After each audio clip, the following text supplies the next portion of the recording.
نتیجہ خدا کے متعین کردہ قوانین کے مطابق ظہور میں آتا ہے. یعنی دین خداوندی، خدا کا ضابطہ، خدا کا قانون، خدا کا آئین، اس کا غلبہ، اس کا اقتدار، اس کی حکومت، اور انسان کا دین، اس کی اطاعت، اس کی فرما پذیری. دین خداوندی کی اطاعت، محکومیت یا فرما پذیری. اور جیسا میں نے کہا ہے دونوں کی طرف نسبت کے یہ معنی ہوں گے. دین خداوندی کی اطاعت اور جس کا نتیجہ خدا کے قوانین کے مطابق ظہور میں آتا ہے، کیونکہ دین کے معنی جزا اور سزا اور مکافات عمل کے بھی تو تھے.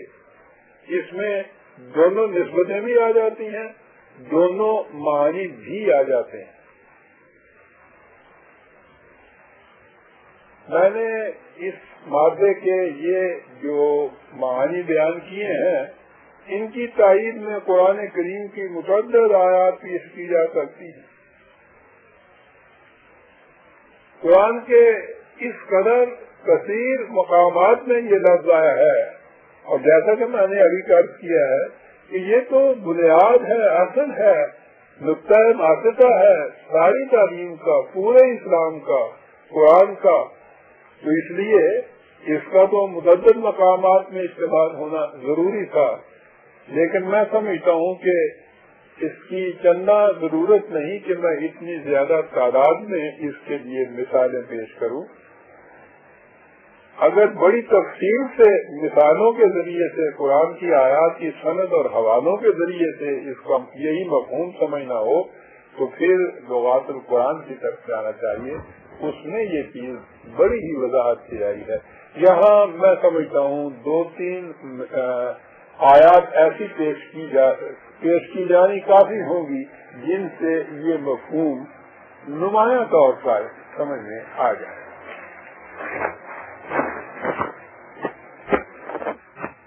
سورہ یوسف کا وہ مقام سامنے لائیے جس میں کہا گیا ہے کہ ان کے بھائی نے سورہ النور میں جہاں زانی اور زانیہ کی سزا کا ذکر ہے کہ وہاں انہیں 100 کوڑے لگائے جائے، وہاں کہا گیا ہے وَلَا تَأْخُذْكُمْ بِهِمَا رَأْفَةٌ فِي دِینِ اللَّهِ. دین اللہ کے معاملے میں تم نرمی مت برتو. اب یہاں واضح ہے کہ دین اللہ کے معنی خدا کا نظام عدل ہے، خدا کا نظام قانون ہے. یعنی خدا کے قانون کو نافذ کرنے میں تم نرمی سے کام نہ لو، نرمی نہ برتو. یہاں بھی دین کے معنی بالکل واضح ہو جاتے ہیں. سورہ توبہ کی ایک آیت میں ایک طرف تو اس نظام خداوندی کے لیے یہ لفظ دین آیا ہے جو خارجی کائنات میں کار فرما ہے، اور اسی کے ساتھ ہی ان پابندیوں کے لیے بھی جو اس سلسلے میں انسانوں کے اوپر عائد کی گئی ہیں، جماعت مومنین پر عائد کی گئی ہیں. یہ دونوں نظام، خارجی کائنات کا نظام اور انسانوں کی زندگی کے اندر جو نظام تمدن، معاشرت یا سیاسی نظام ہے، اس کے لیے دونوں کے لیے ایک ہی لفظ دین استعمال کیا گیا ہے. کہا یہ ہے کہ ان عندت الشہور عند اللہ 12 شہر فی کتاب اللہ یوم خلق السماوات والارض منها 4 حرم ذالک الدین القیم. یعنی سال کے مہینے 12 ہے، اور یہ وہ 12 مہینے ہیں، یعنی پورے سال کو 12 پہ تقسیم کرنا جو تخلیق ارض و سباب کے وقت سے اللہ کے قانون کے مطابق تھے. یہاں قانون کے لیے کتاب کا لفظ آیا ہے، اور یہ میرا خیال ہے پہلے بھی ایک درس میں آ چکا ہے جہاں میں نے اس کے معنی یہ بیان کیے تھے. یہ تو ہو گیا وہ نظام جو کائنات خارجی کائنات میں کار فرما ہے، اور اس میں سے پابندی انسانوں پہ یہ لگائی کہ منہا اربعۃ حرم، ان میں 4 مہینے ایسے ہیں کہ جن میں جنگ کی ممانعت ہے۔ یہ انسانی زندگی کے متعلق ایک قانون آیا تو کہا کہ ذالک الدین القیم، یہ دین قیم ہے، محکم الدین ہے۔ تو وہ آپ دیکھیے کہ یہاں دین دونوں معنی کے اندر آ گیا ہے۔ نظام کائنات کے اندر خداوندی قوانین کی کار فرمائی، اور انسانوں کی دنیا کے اندر خدا کے قوانین کی پابندی۔ اس کا حوالہ ہے 9/36 سورہ توبہ کی آیت 36۔ سورہ آل عمران میں دیکھیے کہ اسی حقیقت کو کس طرح دیگر الفاظ میں اس سے زیادہ وضاحت سے بیان کیا گیا ہے۔ سورہ آل عمران کی آیت 82 3/82 کہا ہے کہ افا غیر دین اللہ یبغون، کیا یہ لوگ خدا کے دین کے سوا کوئی اور دین اختیار کرنا چاہتے ہیں؟ کیا انہیں کسی اور دین کی تلاش ہے؟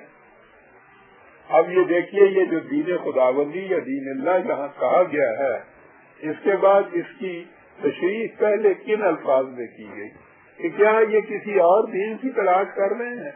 وَلَهُ أَسْلَمَ مَنْ فِي السَّمَاوَاتِ وَالْأَرْضِ طَوْعًا وَكَرْهًا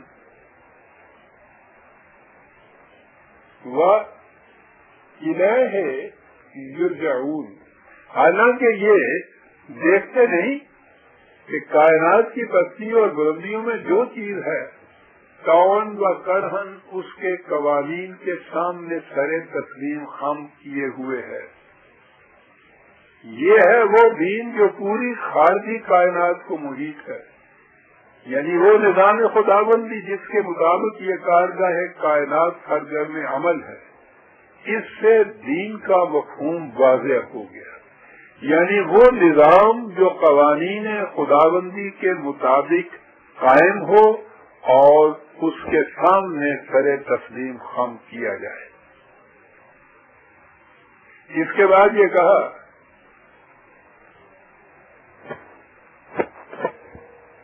کہ تم بھی اس کا اعلان کر دو کہ ہم خدا ہی کے قوانین کے سامنے سر تسلیم خم کرتے ہیں، اور یہ وہ قوانین ہیں جو حضرات انبیاء کرام علیہ السلام کی وساطت سے نوع انسان کو ملتے چلے آ رہے ہیں اور اب قرآن کریم میں دیے گئے ہیں۔